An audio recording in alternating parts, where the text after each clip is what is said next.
Hey, good morning, First Southern. Welcome back to Take 5. 5 things you need to know in the life of First Southern. Hey, first of all, on September the 7th, we're having what we call family worship. It's going to happen at 10 o'clock on Sunday morning. Now, how's that going to happen? Well, what's going to happen is, doing your 9 o'clock life group hour, we're going to dismiss you. If you have kids, kindergarten through the 5th grade, we're going to ask you to step out of your life group and into the Red Building, and we're going to have a family worship time September the 7th. The kids, moms, dads, everybody's going to be in there. Just going to be great time that morning, September 7th at 10 a.m., September the 7th. Hey, if you haven't noticed, we have community groups starting up September the 7th, that week. During the entire week, there's just various life groups and various community groups going on that week. There's a little flyer as you walk in the door this morning that you can get. If you didn't get one, feel free to walk back to the back of the worship center this morning and grab one of those. It has all the details on it, but we want you to be part of community groups that start September the 7th. You can sign up this morning. You can rip off that perforated section and put it in the offering plate, or hand it to a staff member, or take it down to the office, or you can get online and sign up as well.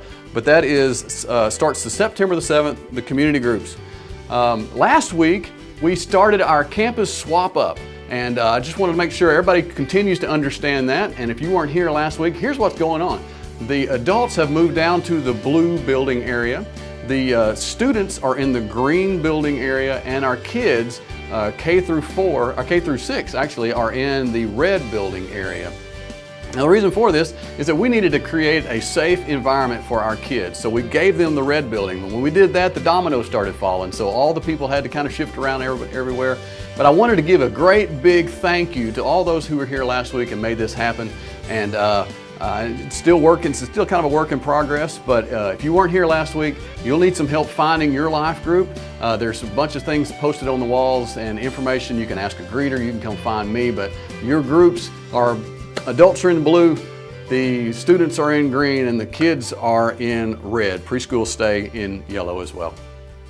Now tonight at 5:30, we have a summer recap worship and testimonial time. We're going to talk about all the things that we did this summer, where we sent some kids to Guatemala, we sent some people to St. Louis, where we went to New York, and we had all kinds of great things going on. But we're going to talk about it tonight and have a great time of testimony and worship at 5:30. We'll see you there. And finally, in our 10:30 service, we're changing things up a bit. We used to have a brand of worship service called 252. Well, now we have what we call K4 worship. We do not dismiss out of here. They are starting right now. So if you have a child in here from kindergarten through 2nd grade, you can go ahead and usher them over to the red building, and they have a worship service that's going on right now. You want to get them involved in that. They'll have a place for you to check in right over there in the red building, and that happens right now, today, the K4 worship. And that, my friends, is Take 5.